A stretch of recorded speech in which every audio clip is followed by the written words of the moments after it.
வணக்கம். நான் ஜெயநிவேதா, முதலாம் ஆண்டு பிபிஏ. போலி ஏஐ செய்திகளை திருந்திய குழந்தைகள். குழந்தைகள் தங்கள் அறையை சுத்தமாக வைத்திருக்க வேண்டும் என்பது எல்லா தாய்மார்களின் எதிர்பார்ப்பு. ஆனால் நிஜத்தில் அப்படி நடப்பதில்லை. கந்தர்வ கோலமாக இருக்கும். அமெரிக்காவைச் சேர்ந்த பெண் ஒருவர் தனது குழந்தைகள் தங்கள் அறையை சுத்தமாக வைத்திருக்க வேண்டும் என்று வலியுறுத்தி வந்தார்.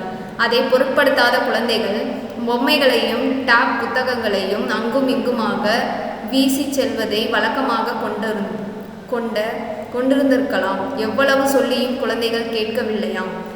அவர்களுக்கு பாடம் புகட்ட திட்டமிட்ட தாய் அலங்கோலமாக காட்சியளித்த தனது குழந்தைகளின் அறையை வீடியோ எடுத்து போலியான ஏஐ செய்தி ஒன்றை உருவாக்கி டிவியில் தெரியும்படி செய்து வைத்தார்.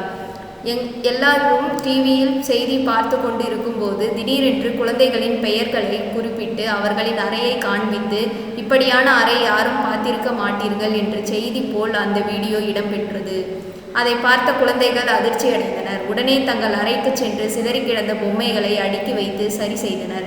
குப்பைகளை அள்ளி அறையை சுத்தம் செய்தனர். இந்த வீடியோவை அவர் தனது சோசியல் மீடியாக்களில் வெளியிட்டு ஏஐ வேலை செய்கிறது என்று குறிப்பிட்டிருந்தார். இந்த வீடியோ மீடியாக்களில் வைரலானது. நன்றி.